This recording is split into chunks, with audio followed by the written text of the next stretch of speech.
الحمدللہ الحمدللہ رب العالمین والعاقبۃ للمتقین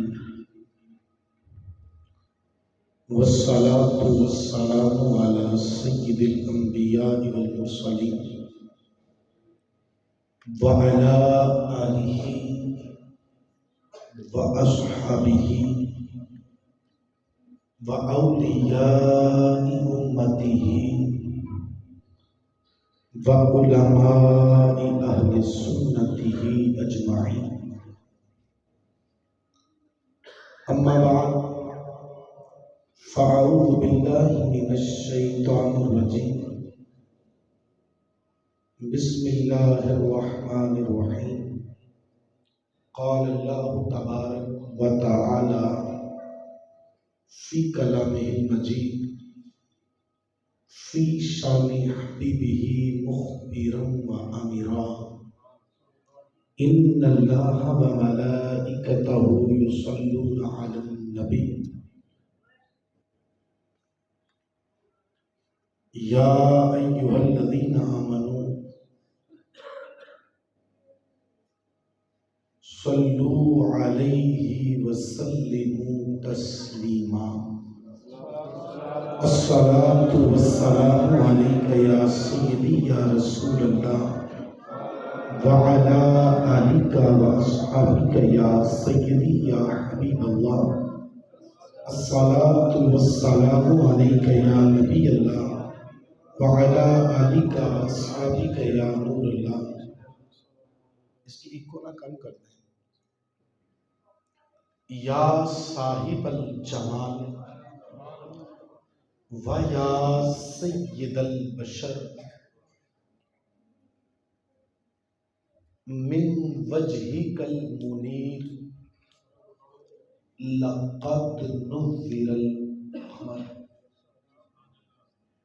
لا يمكن الثناء کما کان حقہ، بعد از خدا بزرگ توئی قصہ مختصر۔ جب حسن تھا ان کا جلوہ نما، انوار کا عالم کیا ہوگا۔ ہر کوئی فدا ہے بن دیکھے دیدار کا عالم کیا ہوگا۔ قدموں میں جبیں کو رہنے دو، قدموں میں جبیں کو رہنے دو، چہرے کا تصور مشکل ہے، جب چاند سے بڑھ کر ٹیڑھی ہے رخسار کا عالم کیا ہوگا۔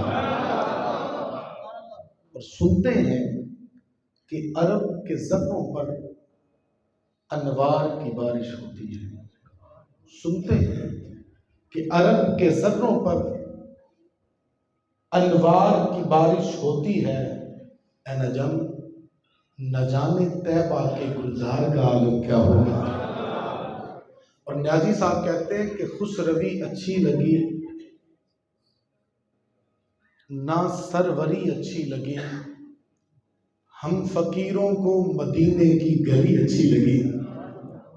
دور تھے تو زندگی بے رنگ تھی بے کیف تھی، دور تھے تو زندگی بے رنگ تھی بے کیف تھی، ان کے کوچے میں گئے تو زندگی اچھی لگی۔ اور آج محفل میں نیازی نعت جو میں نے پڑھی، عاشقان مصطفیٰ کو وہ بڑی اچھی لگی۔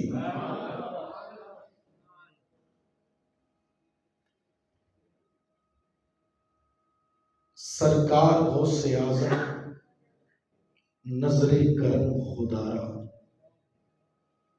میرا خالی کاسہ بھر دو، میں فقیر ہوں تمہارا، جھولی کو میری بھر دو، ورنہ کہے کہ دنیا ایسے سخی کا منگتا، غوث الورا کا منگتا پھرتا ہے مارا مارا۔ اور یہ تیرا کرم ہے یا غوث جو بنا دیا ہے اللہ، یہ تیرا کرم ہے یا غوث جو بنا دیا ہے اپنا، کہاں سا یہ کمینہ، کہاں آستان تمہارا۔ سرکار غوث اعظم نظر کرم خدارا، سب کا کوئی نہ کوئی دنیا میں آسرا ہے، سب کا کوئی نہ کوئی دنیا میں آسرا ہے، میرا بجز تمہارے کوئی نہیں سہارا۔ سرکار غوث اعظم نظر کرم خدارا، میرا خالی کاسہ بھر دو، میں فقیر ہوں تمہارا۔ مشکات کی حدیث ہے، بڑی ہی مشہور حدیث ہے۔ حضرت جابر بن سمرہ رضی اللہ تعالیٰ عنہ فرماتے ہیں، چاندنی رات تھی، میرے آقا کریم نے سرخ داری دار غلہ پہنا ہوا تھا۔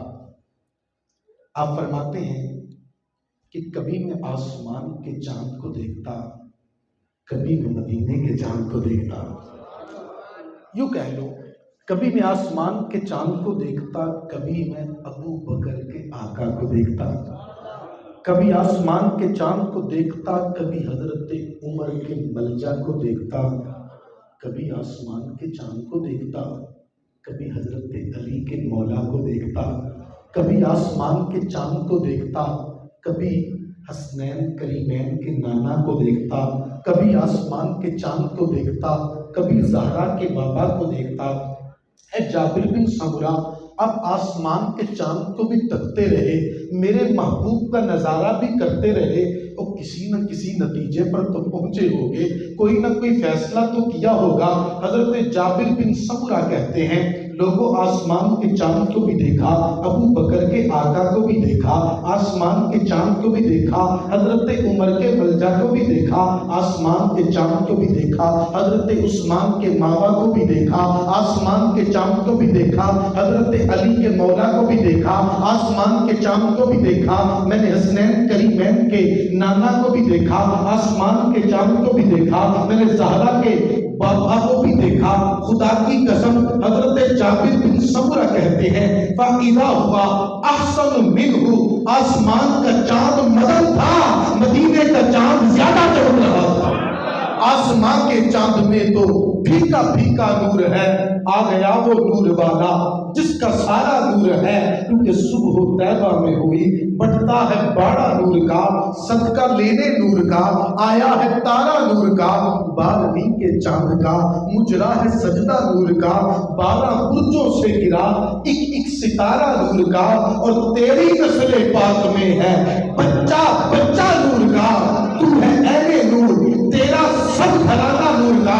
اور اس بات کو اور اس شعر کو اگر میں کھول کے بیان کروں تو یوں بیان کروں گا، سونے محبوبہ تیری نسل پاک میں ہے بچہ بچہ نور کا، سونیا تیرا حسن نور کا، تیرا حسین نور کا، تیری فاطمہ نور کی، تیرا تقی نور کا، تیرا نبی نور کا، تیرا باقر نور کا، تیرا جعفر صادق نور کا، تیرا علی حجویری نور کا، تیرا عبدالقادر نور کا۔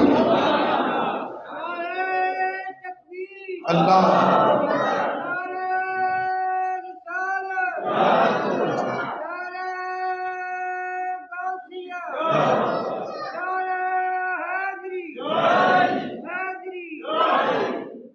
تیری نسل پاک میں ہے بچہ بچہ نور کا، تو ہے عین نور، تیرا سب گھرانہ نور کا۔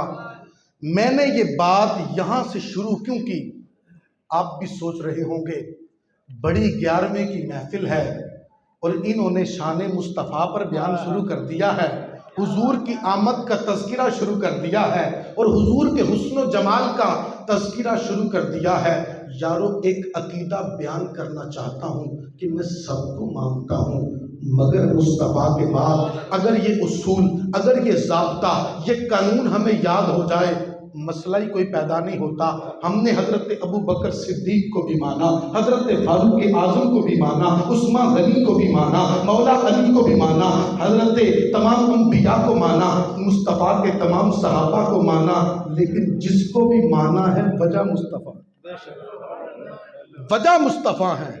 ابو بکر صدیق کو مانا تو وجہ آپ نے کہنا مصطفیٰ ہے، حضرت فاروق اعظم کو مانا وجہ، عثمان غنی کو مانا وجہ، مولا علی کو مانا، حضرت بلال کو مانا، ہر صحابی کو مانا، اہل بیت کو مانا، داتا علی حجویری کو مانا، حضور غوث پاک کو مانا، وجہ مصطفیٰ ہیں۔ اگر مصطفیٰ سے محبت تام ہو پھر مصطفیٰ سے نسبت والا ہر شخص اچھا لگتا ہے۔ اور غوث پاک سے محبت کیوں ہے؟ سیدی اعلیٰ حضرت نے اس بات کو بیان کیا، کہتے ہیں تیری سرکار میں لاتا ہے رضا اس کو شفیع جو میرا غوث ہے اور لاڈلا بیٹا تیرا۔ سونے محبوبہ کیونکہ عبد القادر تیرا لاڈلا ہے اس لیے ہمارا آقا ہے۔ ہم آقا مانتے ہی اس کو ہے جو مصطفیٰ کے قدموں میں ہو۔ ایک آستانے پر، ایک خانقاہ پر ایک مائی صاحبہ بیٹھی ہے، آنکھوں میں اس کے آنسو ہیں۔ ایک چھوٹا سا بچہ اس سے آ کے پوچھتا ہے مائی صاحبہ روتی کیوں ہے؟ کہنے لگی میرے ہاں اولاد نہیں تھی، مجھے رب نے اولاد کی نعمت نہیں دی تھی، میرے شوہر کی بڑی تمنا تھی ہمیں بھی اولاد ہو، رب نے کرم کیا، میں امید سے ہو گئی، ابھی بچے کی ولادت نہیں ہوئی تھی، بچے کا باپ ملک اجل کو لبیک کہہ گیا اور اپنے دل کی تمنا، اپنے دل کی حسرت دل میں لیے ہی دنیا سے چلا گیا۔ اب یہ بچے کی ولادت ہوئی، میرے شوہر کی نشانی یہی ایک بچہ میری گود میں، اور یہ بیمار پڑ گیا، اس کو خانقاہ میں دم کرانے لا رہی تھی، رستے میں اس نے دم توڑ دیا ہے۔ میں نے یہ سوچا کہ یہ جو خانقاہ والے بابا جی ہیں یہ بڑی کرنی والے ہیں، یہ بڑے ہی با کرامت بزرگ ہیں، کرم کر دیں گے۔ میں جب آئی تو بابا جی نے صبر کی تلقین کی ہے اور اندر چلے گئے ہیں۔ یہ کہہ کے اس مائی نے پھر رونا شروع کر دیا۔ یارو وہ مائی رو رہی ہے، ایک چھوٹے سے بچے کا دل بھر آیا اور زبان سے یہ جملے نکلے کہ بی بی تیرا بچہ مرا ہوا نہیں ہے، دیکھ تو صحیح تیرا بچہ زندہ ہے، کپڑا ہٹا تو صحیح، کمبل ہٹا تو صحیح۔ جب اس مائی صاحبہ نے اس کپڑے کو ہٹایا تو وہ بچہ سچ مچ زندہ ہو چکا تھا۔ اندر سے بابا جی نکلتے ہیں، ہاتھ میں ڈنڈا پکڑا ہوا ہے، ہاتھ میں سوٹی پکڑی ہوئی ہے، کہنے لگے بیٹا تو نے بچپنے کے عالم میں اتنی ننھی سی عمر میں قدرت کے سربستہ رازوں کو کھولنا شروع کر دیا ہے۔ یہ کہہ کے اس بچے کے پیچھے پیچھے جاتے ہیں، وہ بچہ آگے آگے ہے، بابا جی پیچھے پیچھے ہیں۔ وہ بچہ دوڑ کے قبرستان کے اندر پہنچا اور اس نے مردوں کو آواز دی قبرستان والوں میری مدد کرو۔ ادھر سے اس نے آواز دی، قبرستان سے 70 مردے اٹھ کے کھڑے ہوئے اور اس بچے کی ڈال بن گئے۔ بابا جی کہنے لگے پتر تیرا مرتبہ تو بڑا بڑا ہے، ہم تیرے رتبے کو نہیں پہنچ سکتے۔ یارو جانتے ہو وہ چھوٹا سا بچہ کون تھا؟ وہ چھوٹا سا بچہ کوئی اور نہیں تھا، تیرا اور میرا 11ویں والا پیر عبد القادر جیلانی تھا۔ تیرا اور میرا پیر عبد القادر جیلانی تھا۔ یارو بخاری شریف کی حدیث ہے، حدیث قدسی ہے، آپ نے پہلے بھی سنی ہوگی۔ حدیث قدسی کیا ہوتی ہے؟ فرمان تو رب کا ہوتا ہے، زبان مصطفیٰ کی ہوتی ہے۔ اللہ رب العزت ارشاد فرماتا ہے جب میں کسی بندے کو اپنا محبوب بنا لیتا ہوں پھر جس زبان سے وہ بولتا ہے میں اس کی زبان بن جاتا ہوں، جن آنکھوں سے وہ دیکھتا ہے میں اس کی آنکھیں بن جاتا ہوں، جن کانوں سے وہ سنتا ہے میں اس کے کان بن جاتا ہوں، جن ہاتھوں سے وہ پکڑتا ہے میں اس کے ہاتھ بن جاتا ہوں، جن پاؤں سے وہ چلتا ہے میں اس کے پاؤں بن جاتا ہوں یارو بات یہ نہیں کہ اس کی آنکھیں خدا ہوتی ہیں، بات یہ نہیں کہ اس کے کان خدا ہوتے ہیں، بات یہ نہیں کہ اس کے ہاتھ پاؤں خدا ہوتے ہیں، بات یہ ہے کہ آنکھیں تو اس کی ہوتی ہیں، طاقت خدا کی ہوتی ہے، زبان اس کی ہوتی ہے، طاقت خدا کی ہوتی ہے، ہاتھ اور پاؤں اس کے ہوتے ہیں، طاقت خدا کی ہوتی ہے۔ جب رب کی دی ہوئی طاقت سے بچپنے کے عالم میں میرا 11ویں والا پیر کے کہتا ہے بچہ زندہ ہے، رب کہے کہ لاز رکھ کے بچے کو زندگی عطا فرما دیتا ہے۔ کیوں؟ کیونکہ جس زبان سے وہ بول رہا ہے وہ رب کی دی ہوئی طاقت سے بول رہا ہے، وہ رب کی دی ہوئی پاور سے بول رہا ہے۔ اور ہم ان بزرگوں کو مانتے ہیں، ان کی زندگیوں کے انداز پر بھی کبھی غور کرنا۔ آپ کے چھوٹے چھوٹے بچے ہیں، قبلہ قاری صاحب کے پاس پڑھنے بھیجتے ہوں گے، تیرے اور میرے غوث کو بھی قاری صاحب کے پاس بھیجا گیا۔ قاری صاحب کہتے ہیں پتر پڑھ اعوذ باللہ من الشیطان الرجیم، تیرے میرے غوث نے اعوذ باللہ بھی پڑھی، بسم اللہ بھی پڑھی، الحمد سے شروع کیا، پوری سورہ فاتحہ مکمل سنا دی، پھر الف لام میم سے شروع ہوئے، پہلا سپارہ مکمل، سیقول سے شروع ہوئے، دوسرا سپارہ مکمل، تلک الرسول سے شروع ہوئے، تیسرا پارہ مکمل، لن تنالوا البر سے شروع ہوئے، چوتھا پارہ مکمل، والمحصنات سے شروع ہوئے، پانچواں مکمل، چھٹا، ساتواں، آٹھواں، نواں، دسواں، یہاں تک کہ 18 پارے سنائے۔ استاد جی کہتے ہیں پتر اور پڑھ، کہتے نہیں بس مجھے اتنا ہی آتا ہے۔ کیوں؟ کہتے میری اماں کو بھی اتنا ہی آتا تھا، مجھے اتنا ہی آتا ہے۔ کیوں؟ کیونکہ میری اماں کو بھی اتنا آتا تھا۔ جب میں اپنی ماں کے پیٹ میں تھا نا، میری ماں ان 18 پاروں کی تلاوت کیا کرتی تھی، میں نے اپنی ماں کے پیٹ کے اندر سن کے 18 پارے یاد کر دیے۔ یارو یہ یہاں پر رک کر ایک بات کہوں، یہ وہ مائیں تھی جن کی گود میں اسلام پلتا تھا، اور آج ہماری حالت یہ ہے، پہلے کی مائیں قرآن سناتی تھی، لوریوں میں صلی اللہ کی صدائیں سناتی تھیں، اور آج کے دور کے اندر مائیں پتہ کیا کرتی ہیں؟ موبائل پکڑا کے کارٹون لگا کے بچوں کو دیتی ہیں۔ آپ کو پتہ ہے کس قدر سازش کر کے ہمارے دلوں کے اندر اسلام کی خلاف باتیں انجیکٹ کی جا رہی ہیں؟ آپ کو نہیں پتا کارٹونز کے اندر کس طرح غیر مسلم اپنے کفریہ عقائد بیان کرتے ہیں؟ ایک صاحب تھے، ان کی والدہ کا انتقال ہو گیا تو ان کی بیٹی آ کے اپنے ابا سے کہتی پاپا ہم اپنی دادی کی چتا کو آگ کب لگائیں؟ کیا ہم اس انتظار میں ہیں کہ ہماری میت پڑی ہو اور ہمارے بچے یہ کہہ رہے ہوں کہ اس کی چتا کو آگ کب لگانی ہے؟ آپ مجھے بتائیے، اگر باپ نے مسجد کا رستہ دکھایا ہو، ماں کی گود سے اس نے قرآن سنا ہو، کیا اس کی حالت یہ ہوگی؟ ایک ریسرچ یہ کہتی ہے when you read an interesting novel or you go through an interesting movie, it seems your body is transported in the body of character۔ جس وقت آپ ایک دلچسپ کہانی پڑھتے ہیں یا دلچسپ ناول پڑھتے ہیں یا پھر آپ کوئی مووی دیکھتے ہیں، جیسے جیسے کہانی کے نشیب و فراز گزرتے جاتے ہیں، بندہ سمجھتا ہے یہ سب کچھ میرے ساتھ ہو رہا ہے۔ وہ غیر محسوس طریقے پر ان کی چیزیں ہمارے اندر منتقل ہوتی ہیں۔ آپ مجھے بتائیے، جس وقت آپ کہانی پڑھ رہے ہوتے ہیں یا کوئی ڈرامہ یا فلم دیکھ رہے ہوتے ہیں، آپ ذہنی طور پر ہیرو کے ساتھ ہوتے ہیں کہ نہیں؟ اب مجھے بتائیے کون سا ڈرامہ، کون سی فلم ایسی ہے جس میں لو سٹوری نہ ہو؟ اب لڑکا اور لڑکی اپنے ماں باپ کے ساتھ بغاوت کر کے، اسلام کے حکم کی خلاف ورزی کر کے وہ گھر سے بھاگے۔ آپ مجھے بتائیے آپ ذہنی طور پہ کس کے ساتھ ہوتے ہیں؟ حق پہ تو ماں باپ تھے، آپ ذہنی طور پر اس لڑکے لڑکی کے ساتھ ہوں گے۔ یہ ایک نیچرل چیز ہے کہ جس وقت آپ کچھ دیکھتے ہیں آپ کو لگتا ہے یہ میرے ساتھ ہو رہا ہے۔ اب دیکھو، جن کی ماں حاملہ ہو تو قرآن کی تلاوت کرتی ہو،